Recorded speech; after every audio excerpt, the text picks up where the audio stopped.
بعد قال رسول الله صلى الله عليه وسلم من ستر مسلما ستر الله يوم القيامة.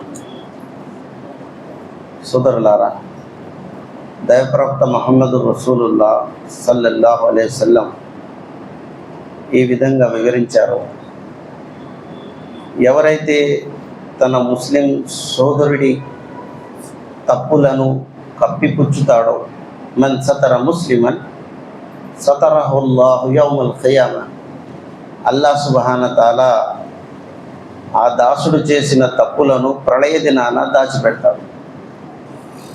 సమాజంలో పరస్పరం ఒకరికి ఒకరు ప్రేమ ఆప్యాయత కరువు అవటానికి కారణం ఏంటంటే, చిన్న చిన్న విషయాలను మనం దాన్ని బహిర్గతం చేయటం, వారి లోపాలను ఇతరులకు తెలియజేయటం.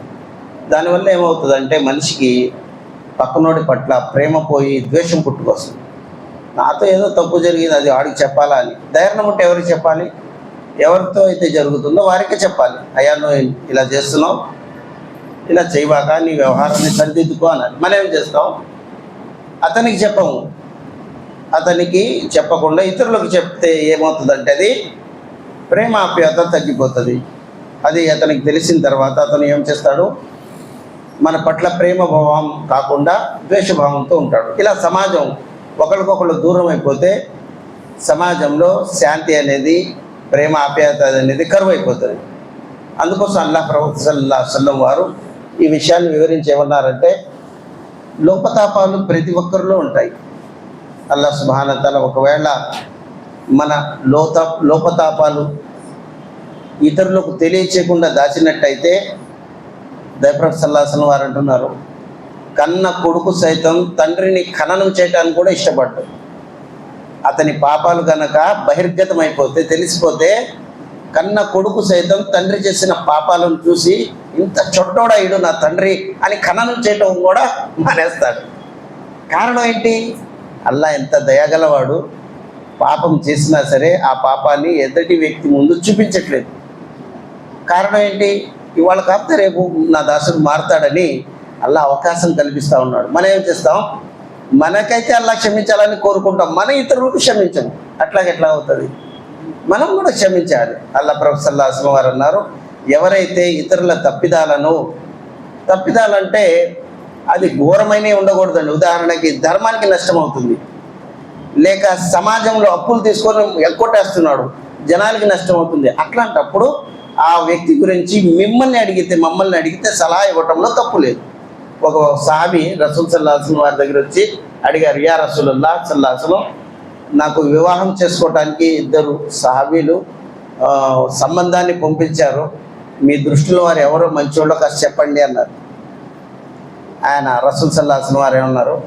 ప్రథమంగా ఎవరైతే సహాబీ మీకు సంబంధానికి పంపించారో ఆయన అయితే పిసినారి, వద్దులేండి అన్నాడు. సరే, ఇంకో ఆయన ఏమంటే బాగా కోపేసి కర్రెత్తి మాత్రం కొట్టకుండా వదలడు, ఇది కూడా వదిలేయండి అన్నారు. అడిగితే చెప్పడంలో తప్పు లేదు, కానీ ముందు అడిగేసి మనం ఏం చేస్తాం? కుతూహలం, ముందుగా వెళ్ళి చెప్పేయాలి, ఆడికి కడుపులో ఉన్నాయి మొత్తం బయట పెట్టేయాలి. సోదరులారా, ఇలాగ ఉత్సాహం అయితే ఉండొచ్చు, కానీ లాభంతో పాటు నష్టం జరుగుతుంది. అల్లాహ్ సుబ్హానహు వ తఆలా ఖురాన్ గ్రంథంలో అంటున్నాడు, ఇన్నమల్ మోమినూన ఇఖ్వా, విశ్వాసి మరో విశ్వాసికి సోదరుడు వంటి వాడు.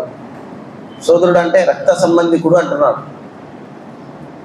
ఇన్నమల్ మోమినూన ఇఖ్వా ఫాస్లిహు బైన అఖ్వైకుం, మీ సోదరుడిని సంస్కరించండి. కానీ చిన్నోడైతే అన్న రూపంలో, పెద్దోడైతే తమ్ముడు రూపంలో సంస్కరించండి. బంధం పెట్టి సంస్కరిస్తే ప్రేమాప్యాయతలు ఉంటాయి. కడుపులో కత్తులు పెట్టుకొని మాట్లాడితే ఎట్లా ఉంటుంది? కనుక అల్లాహ్ సుబ్హానహు వ తఆలా ఫాస్లిహు బైన అఖ్వైకుం, మీ తమ్ముడు పట్ల, మీ అన్న పట్ల సంస్కరించండి. ఆయన్ని తప్పుదాలు అందరితో అవుతాయి. ఫత్తఖుల్లాహ్, అల్లాహ్తో భయపడుతూ సంస్కరించండి. లఅల్లకుం తుర్హమూన్, మీ మీద అల్లాహ్ కరుణించే అవకాశం ఉంది అన్నాడు. కనుక సోదరులారా, మన జీవితంలో ఏమి ఉండాలి? పరస్పరం ఒకరికొకరు క్షమించాలి. వాళ్ళని ఎందుకు క్షమించాలి? అల్లాహ్ మమ్మల్ని క్షమించాలంటే మనం కూడా ఎదుటి వ్యక్తికి ఇటువంటి అవకాశం ఇవ్వాలి. రసూల్ సల్లల్లాహు అలైహి వసల్లం గారి కాలంలో జాహిర్ బిన్ హరామ్ రజియల్లాహు తఆలా అన్హు గారని ఒక సహాబీ ఉండేవారు. ఆయన గారు పల్లెటూరులో ఉండేవాడు. ఆయన వచ్చినప్పుడు అక్కడ నుంచి రసూల్ సల్లల్లాహు అలైహి వసల్లం గారికి కానుకలు తీసుకొచ్చేవాడు. రసూల్ సల్లల్లాహు అలైహి వసల్లం అతను పల్లెకి వెళ్ళేటప్పుడు తన ఒక పట్టణం ఒక కానుకలు ఆయనకి ఇచ్చేవాడు అనమాట, బదులా ఇచ్చేవాడు. కానీ రివాయత్లో వస్తుంది ఆయన చాలా నల్లగాను అందవికారంగా ఉండేవాడు. పళ్ళు బయటకు వచ్చి చూస్తే జనాలు ప్రేమించాలని భావన రాదు, అలా ఉండేది. ఒకసారి ఆయన పల్లెటూరు నుంచి కొన్ని సామాగ్రి తీసుకొచ్చి బజార్లో అమ్ముతున్నాడు. ఎవరు కొనట్లేదు, ఆయన దగ్గర రావట్లేదు. రసూల్ సల్లల్లాహు అలైహి వసల్లం వారు వెనక నుంచి వెళ్ళి ఆయన్ని వాటేసుకున్నాడు. ఆయన ఈపు రసూల్ సల్లల్లాహు అలైహి వసల్లం వారి ఛాతీకి ఆనుకుంది. పట్టుకొని గట్టిగా వత్తంగానే ఆయన అన్నాడు, ఎవరు అన్నారు. అనగానే ముహమ్మదు రసూలుల్లాహ్ సల్లల్లాహు అలైహి వసల్లం. ఎప్పుడైతే ముహమ్మద్ రసూలుల్లాహ్ అనే పదం విన్నాడో ఆ వీపుకి రసూల్ సల్లల్లాహు అలైహి వసల్లం ఛాతీకి పట్టి రాస్తున్నారు. అన్నారు రసూల్ సల్లల్లాహు అలైహి వసల్లం, ఓ అంగడి వారసులారా, అంగడిలో ఉండేవారులారా, ఈ జాహిర్ బిన్ హరాం ఎవరైతే రసూల్ సల్లల్లాహు అలైహి వసల్లం ఒళ్ళో ఉన్నాడో ఈయనతో అల్లాహ్ ప్రేమిస్తున్నాడు, మరి రసూల్ కూడా ఈయనకి ప్రేమిస్తున్నాడు. మీలో ఎవరు ఈయన్ని ప్రేమిస్తారనే ఒక పదం వాడారు. మార్కెట్లో ఉన్న జనాలు సహాబాలు ఇటువైపు తిరిగి ఆయన దగ్గర ఉన్న వస్తువులు క్షణాల్లో అమ్ముడుపోయింది. తర్వాత దైవ సల్లల్లాహు అలైహి వసల్లం వారికి సహాబీ అంటున్నారు, యా రసూలుల్లాహ్, నా సొమ్ము ఆ అంగడిలో అమ్ముడుపోయిందనే ఆనందం కన్నా మీ నోటితో అల్లాహ్ నన్ను ప్రేమిస్తున్నాడని ఏదైతే పదం విన్నానో నా జీవితానికి ఇది సరిపోతుంది అన్నారు. కనుక సోదరులారా, చీకటి భావన ఉండకూడదు. డబ్బు ఉండొచ్చు, ఏదైనా ఉండొచ్చు, కానీ పరస్పరం లోపతాపాలను కప్పిపుచ్చటం మానవుడి నైతిక సహజంగా మార్చుకోవాలి. లేకపోతే ఏమవుతుంది, చాలా అనర్థాలు అవుతాయి. దైవ సల్లల్లాహు అలైహి వసల్లం గారు ఒకసారి ప్రసంగిస్తున్నారు. మార్గ మధ్యలో ప్రసంగం జరుగుతుంది. ఒక సహాబీ వచ్చారు మసీద్లో, చెప్పులు తీసి ఒక స్టాండ్లో పెట్టాడు. వజూ చేసుకున్నారు, దాడి నుంచి నీళ్లు జారుతున్నాయి. 2 రకాల నమాజ్ చేసుకొని రసూల్ సల్లల్లాహు అలైహి వసల్లం గారి దగ్గర వచ్చి కూర్చున్నారు. రసూల్ సల్లల్లాహు అలైహి వసల్లం వారు అన్నారు, ఆయన రాకముందే, అతి త్వరలో మన దగ్గర ఒక స్వర్గవాసి రానున్నాడు, అతి త్వరలో ఈ సభలో ఒక స్వర్గవాసి రానున్నాడు అని చెప్పారు. సహాబాలు ఏమనుకున్నారంటే, స్వర్గం పైన ఉంటుంది కదా, పైనుంచి ఎవరు వస్తారు అనుకున్నారు. చూశారు, ఎవరు రాలేదు పైనుంచి. 2వ రోజు కూడా ఇట్లాగే సభ మధ్యలో ఓ సహాబీ వచ్చారు.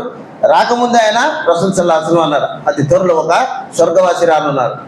3 సార్లు కూడా ఇలాగే చెప్పారు. 3 పర్యాయం జరిగింది. ఒక సహాబీ కనిపెట్టాడు, స్వర్గవాసి వస్తాడంటే వచ్చినట్టే, కానీ పైనుంచి రాలేదు, కింద నుంచైనా ఎవరు వచ్చారా, వస్తే ఆ సహాబీని పట్టిపెట్టాడు, ఈయనే వచ్చాడు అని.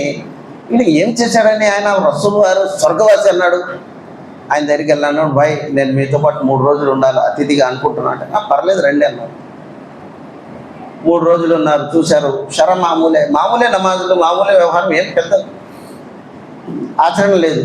సరే అని 3వ రోజు వెళ్తూ చేయి పట్టుకొని అన్నారు, ఏమండి 3 సార్లు సభలో మీరే వచ్చారు, 3 సార్లు రసూలుల్లాహ్ వారు స్వర్గవాసి వస్తానన్నారు, నేను అనుకుంటున్నాను ఇన్షాల్లా మీరే అయి ఉంటారు, చెప్పండి మీలో ఏం ఆచరణ ఉంది. 3 రోజులు చూశాను, ఆచరణ అయితే ఏం లేదు, తహజ్జుద్ నేను చేసింది మీరు చేసేది, ఫరాయిజ్ మీరు చేసేది నేను చేసేది, ఏంటి అద్భుతం అన్నారు. సహాబీ అన్నారు, బహుశా నాలో ఒక్క విషయం మీకు తెలీదు, బహుశా దానివల్ల అల్లా నన్ను స్వర్గవాసి చేశాడేమో.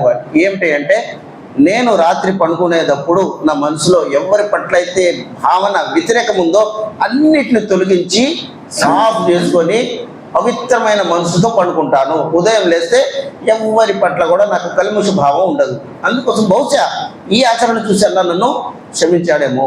కనుక సోదరులారా, మనిషి జీవితంలో ఇలా ఉండాలి. మనసులో పెట్టుకుంటే ఏమవుతుంది, మనం దేంతో పుట్టాం, మట్టితో కదా, మట్టిలో ఒక విత్తనం వేస్తే పైకి వస్తుందా లేదా, అలాగే మట్టి గుణం మనలో ఉంది. కాబట్టి ఒక్క తప్పుడు భావన పెట్టినా సరే అది పెరుగుతూనే ఉంటుంది. అందుకోసం అలాంటి భావన పెట్టుకోకూడదు. మనం ప్రతి విషయంలో మంచి భావన పెడితే పర్యావరణం మంచిగా ఉంటుంది. 2 పెద్ద MBBS డాక్టర్లు కూర్చుని ఉన్నారండి. ఒక వ్యక్తి అటు నుంచి వస్తూ కుంటుతున్నాడు.